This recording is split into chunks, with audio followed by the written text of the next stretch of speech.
راسپوٹین کو کون نہیں جانتا؟ جنسی بے راہروی کی تاریخ اس گھنونی شخصیت کے ذکر کے بغیر کبھی مکمل نہیں کہلا سکتی۔ وہ ایک اجڑ اور جاہل دیہاتی تھا۔ انتہا درجے کی عیاری، مکاری، عیاشی اور اوباشی اس کی سرشت میں شامل تھی۔ شاید خالق ازلی نے اس کی ترکیب ہستی میں دیگر صفات کے علاوہ جنسی وحشت کا جوہر بھی رکھ چھوڑا تھا۔ اس کی اسی جنسی وحشت نے بعد ازاں ایسے گل کھلائے کہ شرم و حیا اور انسانیت کا جنازہ نکال کے رکھ دیا۔ وہ اتنا غلیظ تھا کہ تازہ ہوا اس کے جسم سے ٹکرا کر بدبو بن جاتی تھی۔ چرب زبانی تو جیسے اسے گھٹی میں ملی تھی۔ جب بولتا تو مخالفین اور اعتراض کرنے والوں کو محسوس ہوتا جیسے ان کی زبانیں گنگ ہو گئی ہوں۔ راسپوٹین کی شخصیت کے تمام منفی اور قابل نفرت پہلوؤں کے باوجود یہ حقیقت ہے کہ اس کے عقیدت مندوں کی تعداد لاکھوں تک پہنچ گئی تھی۔ ان لوگوں کا خیال تھا کہ راسپوٹین خدا کا سچا ولی اور حامل روح القدس ہے۔ حریف اسے انسان کے روپ میں شیطان سمجھتے تھے اور کہتے تھے کہ ایک عیاش اور بدکار خدا کا ولی کیسے ہو سکتا ہے۔ اس کی تاریخ پیدائش کے حوالے سے اختلاف رہا ہے، لیکن ایڈورڈ رڈنسکی کے مطابق تیومین کے دستاویزات خانے میں پروکووسکوئی کی بستی کے رہنے والوں کی مردم شماری دریافت ہوئی ہے، جس میں گریگوری راسپوٹین کے نام کے سامنے پیدائش کے سال، مہینے اور دن کے خانوں میں درج ذیل تاریخ موجود ہے: 10 جنوری 1869۔ اس دریافت کے بعد تمام قیاس آرائیوں کا سلسلہ ختم ہو جانا چاہیے۔ محمد یونس حسرت اپنی کتاب 7 خبیث آدمی میں رقم تراز ہیں کہ راسپوٹین سائبیریا کے ایک گاؤں پوکرووسکی میں پیدا ہوا۔ اس کا پورا نام گریگری ایفیمووچ راسپوٹین تھا۔ اس کے باپ کا نام ایفم اینڈریووچ تھا اور ماں کا نام اینا ایگورونا تھا۔ وہ اپنے بیٹے کو پیار سے گریشا کہہ کر پکارتے تھے۔ گلیوں میں گھومنے کے قابل ہوا تو راسپوٹین اپنے علاقے کا سب سے زیادہ وحشی، بدتمیز اور شریر لڑکا قرار دیا گیا۔ بلوغت کی حدود میں داخل ہونے پر اس کی صفات میں آوارگی، عیاشی اور بد اخلاقی کا بھی اضافہ ہو گیا۔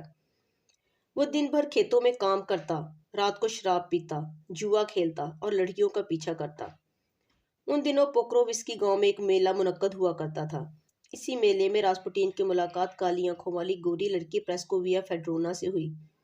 راسپوٹین اس پر سو جان سے فدا ہو گیا۔ آخرکار پریسکوویا اور راسپوٹین کی شادی ہو گئی، لیکن یہ شادی بھی اس کی آوارگی اور بدگماشی پر اثر انداز نہ ہو سکی۔ وہ شادی کے بعد بھی گاؤں کا عیاش ترین نوجوان تھا۔ راسپوٹین نے جوان ہو کر باپ کا پیشہ اپنایا۔ وہ ایفم کی طرح گھوڑا گاڑی پر مسافروں اور سامان کو لے کر دور دراز علاقوں میں جاتا۔ اس کے ساتھ اکثر سیاح اور مذہبی مبلغ بھی سفر کرتے، جن سے وہ خدا اور کلیسا کے موضوع پر ایسے دلائل کے ساتھ بحث کرتا کہ بڑے بڑے عالم منہ دیکھتے رہ جاتے۔ ان میں سے اکثر اس کے مذہبی شعور کو تسلیم کرتے ہوئے اسے کسی درسگاہ میں داخلہ لینے کا مشورہ دیتے۔ انہی مشوروں کے زیر اثر آخر ایک دن راسپوٹین درخوتور کی درسگاہ میں داخل ہو گیا۔ اس وقت اس کی عمر 33 سال تھی۔ درخوتور کی خانقاہ کے پیروکاروں کو خلستی کہا جاتا تھا۔ اس درگاہ میں تعلیم پانے والوں کا عقیدہ تھا کہ انسان کتنا ہی گناہ گار کیوں نہ ہو، خلستی فرقہ کے مخصوص ضابطوں کو اپنانے سے دنیا میں ہی جنت پا لیتا ہے۔ اس فرقے کا بانی ڈنیلا فلچ عیسائیت کا پیروکار ہونے کے باوجود بہت سی خود ساختہ عبادت اور من گھڑت نظریات کا زبردست مبلغ تھا۔ اس فرقے کے پیروکاروں کو خفیہ مسکن، جن میں کرامات کا ظہور ہوتا تھا، عام جھونپڑیوں کی شکل میں ہوتے تھے۔ ہر ہفتہ کی شام مردوں سے ان عبادت گاہوں میں جمع ہوتے۔ مرد دائیں طرف اور عورتیں بائیں طرف بیٹھتی تھیں۔ پھر ان میں سے ایک افضل ترین مرد اور ایک افضل ترین عورت کا انتخاب کیا جاتا۔ حاضرین انہیں مسیح اور کنواری مریم کا درجہ دیتے۔ صدر مجلس کی اجازت سے ابتدا میں گانا گایا جاتا، جو مذہبی نوعیت کا ہوتا تھا۔ بعد ازاں تمام مرد اور عورتیں اپنے کپڑے اتار کر صرف لٹھے کی ایک قمیض پہن لیتے۔ وسط میں ایک میز موجود ہوتا جس پر 12 عدد موم بتیاں جلائی جاتی۔ ان موم بتیوں کے گرد نیم برہنہ مرد و زن والہانہ رقص شروع کر دیتے۔ رقص میں شامل ہر شخص ایک دوسرے کے پیچھے دائرے کی شکل میں ناچتا یا پھر اکیلا ہی گھومتا رہتا۔ رفتہ رفتہ اس جنسی رقص میں اس قدر تیزی اور شدت پیدا ہوتی کہ رقاص کائنات کی ہر چیز گھومتی محسوس کرتے۔ ان کے نزدیک یہی وہ وقت ہوتا جب خداوند ان کے درمیان آ کر گناہوں کی بخشش کا اعلان کرتا تھا۔ خدا کو اپنے درمیان محسوس کر کے اس رقص میں شامل لوگ ہوش و حواس سے بھی بیگانے ہو جاتے۔ ہر شخص پر وجد کی سی کیفیت طاری ہو جاتی، یہاں تک کہ برفانی راتوں میں بھی فرش پسینے کی وجہ سے گیلا ہو جاتا۔ صبح کے آثار نمودار ہوتے ہی وہ اپنی قمیض سینوں تک اٹھا لیتے اور پھر رفتہ رفتہ بالکل اتار دیتے۔ رقص جاری رہتا۔ ننگے جسموں کا رقص، انسان کی جنسی بھوک کا رقص، اسے وہ گمراہ لوگ نجات کا ذریعہ سمجھتے تھے۔ کچھ دیر بعد موم بتیاں بجھا دی جاتی۔ اب تمام رقص کرنے والے عمر اور رشتے کی قید سے بے نیاز ہو کر ایک دوسرے سے جنسی لذت حاصل کرتے۔ ان کا خیال تھا کہ مدہوشی کے دوران جنسی اختلاط کی حالت میں جب ان کا شعور اور ارادی قوت ختم ہوتی ہے تو غیر مرئی مقدس روح کا اثر ان تک پہنچنا شروع ہو جاتا ہے۔ اس فرقہ کی تعلیمات کے مطالعہ نے راسپوٹین کو بے حد متاثر کیا۔ اس کو یقین ہو گیا کہ گناہ کے ذریعے انسان نئی زندگی حاصل کر سکتا ہے۔ راسپوٹین نے جنسی رقص کا مرد کامل بننے کے لیے اس فرقہ کے تمام عقائد کو بسر و چشم قبول کر لیا اور سال ہر سال درخو طور کی خانقاہ میں گزارے۔ خزتی فرقہ کی تمام تعلیمات و عقائد میں دسترس حاصل کرنے کے بعد وہ مکاری نام کے ایک راہب سے ملا جو مذکورہ بالا خانقاہ سے کچھ فاصلے پر واقع ایک جنگل میں رہتا تھا۔ مکاری نے راسپوٹین کو ترک دنیا کا درس دیا اور اس پر عمل کرتے ہوئے اس نے سیلانی بننے کا فیصلہ کر لیا۔ وہ کئی سالوں تک کشکول ہاتھ میں پکڑے اور روٹیوں کا تھیلا گلے میں لٹکائے گاؤں گاؤں گھومتا رہا۔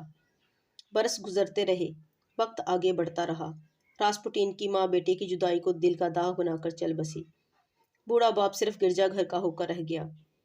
خوبصورت بیوی کا چہرہ کرب اور انتظار کی جھریوں کی لپیٹ میں آ گیا۔ بچے بچپن سے نکل کر لڑکپن کی حدود میں داخل ہو گئے، لیکن پردیسی اور سیلانی راسپوٹین گھر سے نکل کر دوبارہ واپس آنا ہی بھول گیا تھا۔ ان دنوں روس میں خدا رسیدہ سیلانیوں کی خوب آؤ بھگت ہوا کرتی تھی۔ ہر گھر میں عموماً ایک تہ خانہ بنا ہوتا جسے اہل خانہ کسی سیلانی زاہد کی متوقع آمد کے پیش نظر سادگی سے آراستہ کیے رکھتے تھے۔ ایسا ہی ایک تہ خانہ راسپوٹین کے گھر میں بھی تھا۔ مدت کے بعد اس تہ خانے میں اسی گھر کا ایک شخص، ایک مسافر، ایک سیلانی قیام کرنے والا تھا۔ شاہد مختار راسپوٹین نامی اپنی کتاب میں اس داستان کو آگے بڑھاتے ہوئے کہتے ہیں، اچانک ایک دن راسپوٹین نے اپنے گھر کا دروازہ کھٹکھٹایا۔ پٹوا ہوئے اور ساتھ ہی اہل خانہ کی مسرت انگیز چیخوں نے سر اٹھا کر بستی والوں کو متوجہ کر لیا۔ اس کا باپ، بچے اور بیوی اس راسپوٹین کو پہچان رہے تھے جو انہیں چھوڑ کر گیا تھا، لیکن بہت جلد ان سب کو احساس ہو گیا کہ ہم لا حاصل کی جستجو میں ہیں۔ یہ درویش ہم سے کوئی سروکار نہیں رکھتا، کیونکہ اس نے ہمارے راسپوٹین کو اپنے ہی اندر کہیں دفن کر کے یہ نئی صورت اختیار کی ہے۔ راسپوٹین نے پادریوں کے سے انداز میں ہاتھ بلند کر کے سب کو دعا دی، تہ خانے میں چلا گیا۔ وہاں جا کر اسے اپنے آپ کی خبر نہ رہی۔ وہ روتا، چیختا، چلاتا، کانپتا اور مسلسل اپنے گناہوں کی معافی مانگتا ہوا ایک ہی فکرہ دہرائے جا رہا تھا، او معبود ہم پر رحم کر۔ گھٹنوں کے بل جھکے ہوئے راسپوٹین کی اس حالت سے اس کے گھر والے اور اہل علاقہ تو کیا، مقامی گرجے کا پادری فادر پیٹر بھی شدید متاثر ہوئے بغیر نہ رہ سکا۔ لیکن وہ چونکہ کلیسائی نظام کا حصہ تھا اور مسیحی پیشوا راسپوٹین کی سرگرمیوں کو اپنے لیے خطرناک قرار دے رہے تھے، لہٰذا اسے بھی راسپوٹین کو جادوگر کہہ کر اس کی مخالفت کرنا پڑی۔ لیکن یہ مخالفت برائے نام اور غیر مؤثر تھی، کیونکہ راسپوٹین کی پراسرار طاقت تیزی سے گرد و نواح کے باشندوں کو اپنے سحر میں جکڑ رہی تھی، حتیٰ کہ نہایت مختصر مدت میں دور دراز سے روزانہ بہت سے لوگ اپنی مرادیں مانگنے ایفم کے گھر آنے لگے۔ یہ صورتحال دیکھ کر فادر پیٹر نے حکومت کو ایک طویل رپورٹ بھیجی جس میں راسپوٹین پر خزتی فرقہ کا پیروکار اور عیسائیت کا دشمن ہونے کے الزامات عائد کیے گئے تھے۔ حکومت نے تحقیقاتی کمیشن قائم کیا، لیکن نتیجہ صفر رہا۔ اس کی وجہ لوگوں میں راسپوٹین کی تیزی سے بڑھتی ہوئی مقبولیت تھی۔ عام لوگ بصد عقیدت اسے فادر گریگوری کہہ کر مخاطب کرتے تھے۔ 3 ہفتوں کی سخت ترین چلہ کشی اور ریاضت کے بعد وہ اپنے گھر کے تہ خانے سے نکلا۔ نعروں کے شور اور لوگوں کے ہجوم میں اس نے اپنا پہلا مذہبی خطبہ دیتے ہوئے کہا، میں تمہیں جو مسرت بخش پیغام دینا چاہتا ہوں وہ ہے گناہوں کے ذریعے نجات کا راستہ۔ گناہوں میں سر تا پا غرق ہو جاؤ تاکہ گناہ ہار مان جائے اور اس کے بعد جنت تمہارے قدموں میں ہوگی۔ اس تقریر کو ختم کر کے وہ گھر میں داخل ہونے کے بجائے قریبی دریا تورا کے کنارے ٹہلتا ہوا لوگوں کی آنکھوں سے اوجھل ہو گیا۔ روس کے صوبے توبول کے ضلع تیومن کے چھوٹے سے گاؤں کا یہ غیر معمولی آدمی اب ایک بار پھر لمبے سفر پر نکل کھڑا ہوا تھا۔ کچھ دنوں بعد وہ علوم الہیہ کی اکیڈمی میں مسئلہ تثلیث پر طلبہ کے دقیق اور پیچیدہ سوالات کے جواب دے رہا تھا۔ اکیڈمی کا ڈائریکٹر فیوفون اس کے اسلوب اور طرز بیان سے بے حد متاثر ہوا۔ اس نے راسپوٹین کو لارڈ بشپ ہرموگن سے ملایا۔ جہاں دیدہ ہرموگن نے پہلی ہی ملاقات میں بھانپ لیا کہ عوامی سطح پر بے حد مقبول راسپوٹین کے ذریعے روسی سیاست میں مغرب کے بڑھتے ہوئے اثرات کے خلاف کلیسا کی جنگ جیتی جا سکتی ہے۔ چنانچہ وہ اسے ٹروشین پیپل پارٹی کے حامی اور شعلہ نوا خطیب ایلیوٹ کے پاس لے گیا۔ ایلیوٹ کی کوششوں سے راسپوٹین کو رجعت پسندانہ نظریات کی حامل شہنشائیت پسند اور نہایت طاقتور جماعت ٹروشین پیپل پارٹی کا مرکزی ممبر چن لیا گیا۔ یوں وہ روس کی سیاست میں داخل ہوا۔ آہستہ آہستہ راسپوٹین کی ماورائی طاقتوں، روحانی کرشموں اور ولایت کے قصے روس بھر میں مقبول ہو گئے، اور نوبت یہاں تک جا پہنچی کہ روس کا شہرہ آفاق بزرگ، زاہد اور عابد جان آف کرونسٹیڈ بھی اس غلیظ دہقانی آوارہ گرد کا مداح ہو گیا۔ لاتعداد لوگ پاگلوں کی طرح اس کے ہاتھ چومتے اور قدموں میں ڈھیر ہوتے رہتے۔ اب اس کی کرامات کے چرچے گلی کوچوں سے اٹھ کر زار روس کے محل تک پہنچ چکے تھے۔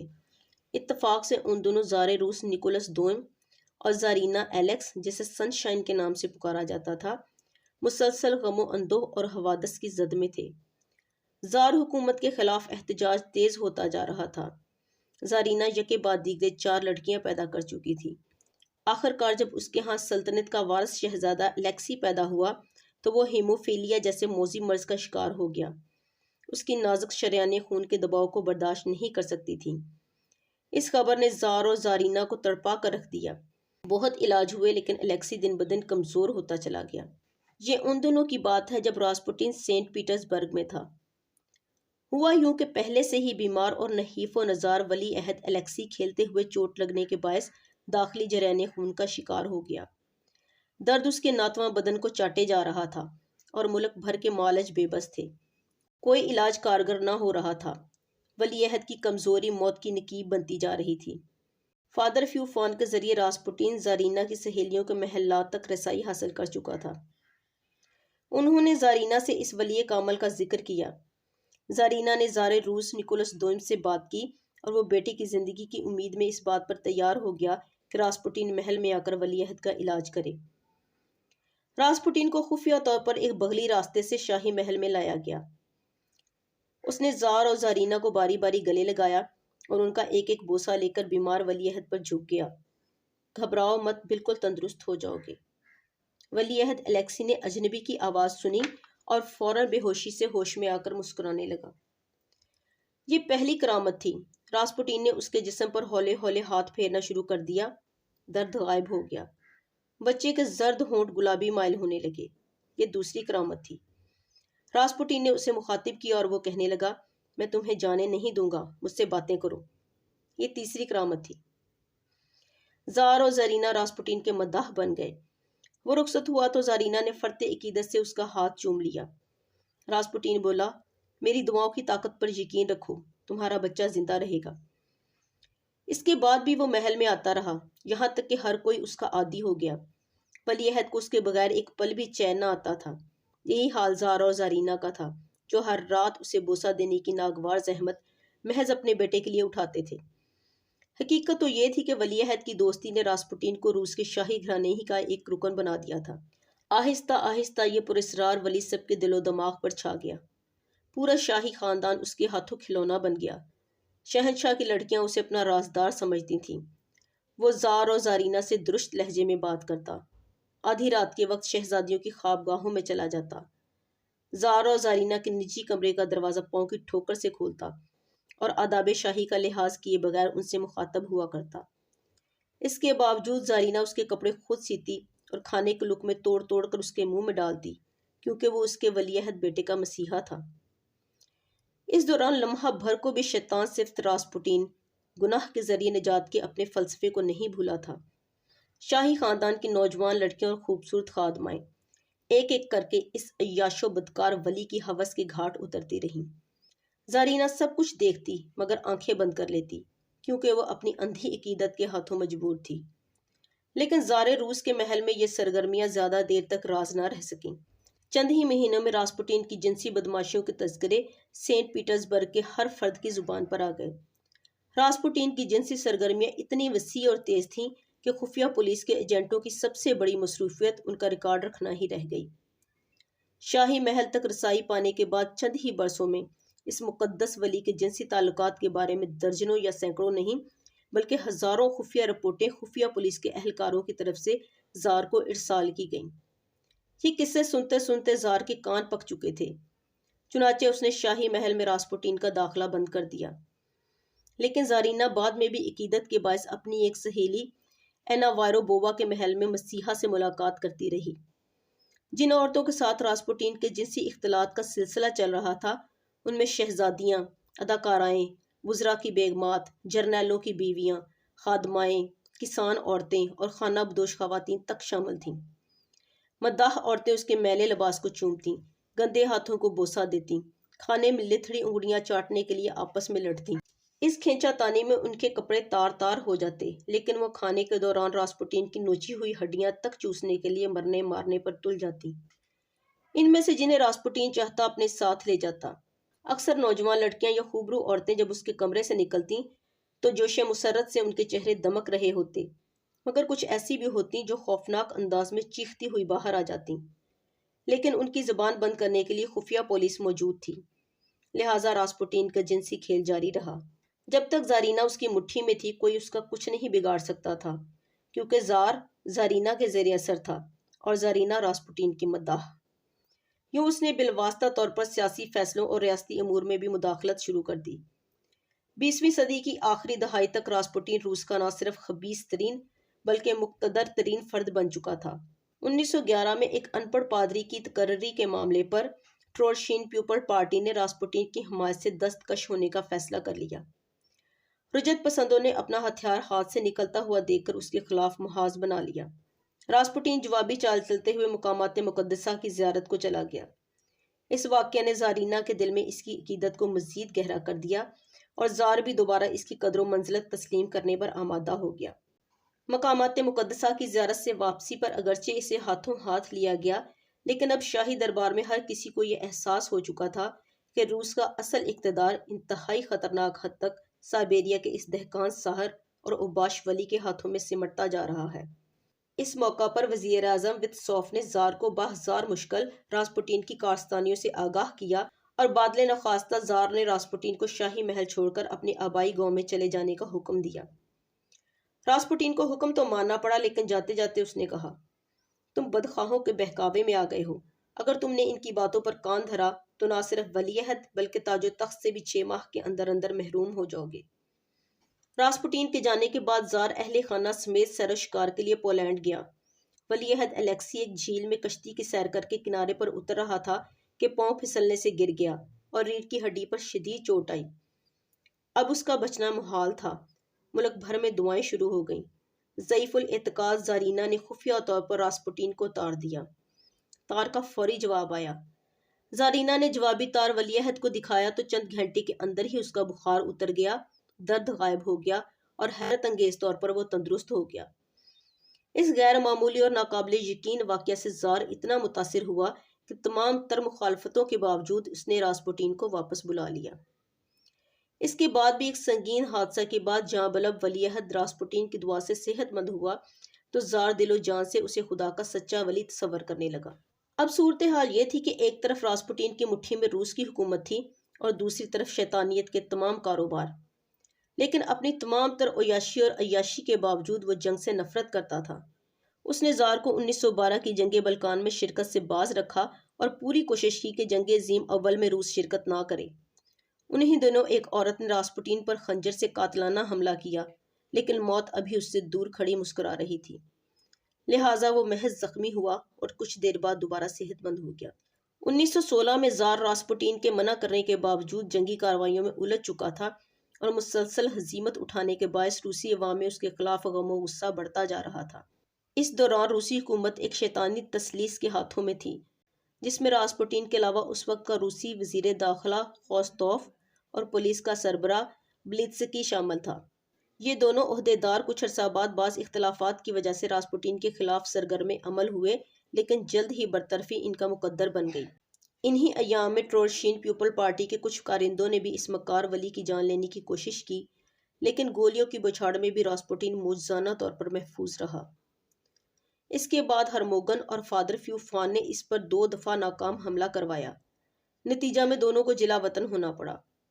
یاد رہے کہ یہ وہی لوگ تھے جنہوں نے راسپوٹین کو زار کے محل تک پہنچایا تھا۔ اگرچہ یہ ناکام حملے تھے، لیکن ان کا مطلب یہ تھا کہ دشمنوں کا گھیرا تنگ ہوتا جا رہا ہے، اور یہ گھیرا اس وقت مزید تنگ ہو گیا جب راسپوٹین نے کھلے عام اس امر کی وکالت شروع کر دی کہ روس کو جرمنی کے ساتھ گفت و شنید کر کے جنگ ختم کر دینی چاہیے۔ ایسے خیالات روس کے علاوہ اس کے اتحادیوں کے لیے بھی ناقابل برداشت تھے، لہٰذا راسپوٹین کے ملکی دشمنوں میں غیر ملکی حریفوں کا بھی اضافہ ہو گیا، جن میں برطانیہ اور فرانس کے سفیر پیش تھے۔ اس مرحلے پر ایک خوبصورت اور نوجوان روسی امیرزادے پرنس فیلکس یوسوپوف نے روس کو راسپوٹین جیسے شیطان کے وجود سے پاک کرنے کا منصوبہ بنایا۔ اس کے متوفی بھائی کی خوبصورت منگیتر مونیا بھی مکار اور شہوانیت پرست راہب کی ہوس کا شکار ہو چکی تھی اور آئندہ محتاط رہنے کے بجائے اب بھی اس کی مداح تھی۔ یہ بات ہر وقت فیلکس کا سینہ جلاتی تھی۔ پرنس نے مونیا ہی کے ذریعے راسپوٹین سے مزید تعلق پیدا کیا۔ راسپوٹین بھی اس کی طرف رغبت سے بڑھا کیونکہ اس کی بیوی ڈچس آئرینا نہایت حسین و جمیل شہزادی تھی اور راسپوٹین مدت سے اس پر آنکھ رکھے ہوئے تھا۔ پرنس فیلکس نے ایک ملاقات میں پہلے سے طے شدہ منصوبہ بندی کے مطابق راسپوٹین سے کہا کہ وہ اس کی بیمار بیوی آئرینا کو دیکھنے آئے۔ اندھا کیا چاہے دو آنکھیں، راسپوٹین جھٹ تیار ہو گیا۔ 16 دسمبر 1916 کی شام فیلکس راسپوٹین کو اپنے ہمراہ گھر لایا۔ آتے ہی اسے زہریلی شراب پلائی گئی، پھر زہریلے کیک پیش کیے گئے۔ راسپوٹین سب کچھ چٹ کر گیا اور شراب کی ترنگ میں جلد از جلد آئرینا سے ملنے پر اصرار کرنے لگا۔ اسی دوران پرنس اور اس کے ایک ساتھی ڈیوک پیولووچ نے نیم مدہوش راسپوٹین کے جسم میں اپنے ریوالوروں کی تمام گولیاں اتار دیں۔ ڈوما کا ایک رکن پیور شکیوج بھی راسپوٹین کے قاتلوں میں شمار کیا جاتا ہے۔ بہرحال کئی گولیاں کھانے کے بعد بھی درندہ نہیں مرا تھا۔ پرنس اور اس کے معاون نے اسے ہاتھ جکڑ کر قریبی دریا میں پھینک دیا اور یک بستہ پانیوں نے اس وحشی جنسی درندے سے روس کو ہمیشہ کے لیے نجات دلا دی۔ 21 دسمبر 1916 کو زارینا اور شاہی خاندان کے دیگر لوگوں کی موجودگی میں راسپوٹین کو پورے حکومتی اعزازات کے سمیت دفن کیا گیا۔ قاتل کم از کم سزا کے طور پر جلا وطن کر دیے گئے۔ راسپوٹین نے کہا تھا کہ اگر میں نہ رہا تو زار اور روس کی حکومت بھی نہیں رہے گی۔ اس کی موت کے صرف 3 ماہ بعد ہی یہ پیشین گوئی پوری ہوئی۔ 15 مارچ 1917 کو زار تخت سے دستبردار ہو گیا۔ انقلابیوں نے روس پر قبضہ کرنے کے بعد 23 مارچ کو راسپوٹین کی قبر کھودی، تابوت نکالا اور قریبی جنگل میں لے جا کر نذر آتش کر دیا۔ کوئی سوچ بھی نہیں سکتا تھا کہ روس کے عظیم ساحر، بیک وقت ولی اور شیطان اور لاکھوں لوگوں کے دلوں اور دماغوں پر حکومت کرنے والے راسپوٹین کا انجام اتنا بھیانک اور عبرتناک ہوگا۔ ایسی مزید ویڈیوز دیکھنے کے لیے ہمارے چینل کو سبسکرائب کریں تاکہ ہماری نئی ویڈیوز کی نوٹیفیکیشن آپ کو بروقت ملتے رہیں۔ ملتے ہیں پھر کسی نئی ویڈیو کے ساتھ، تب تک کے لیے اللہ نگہبان۔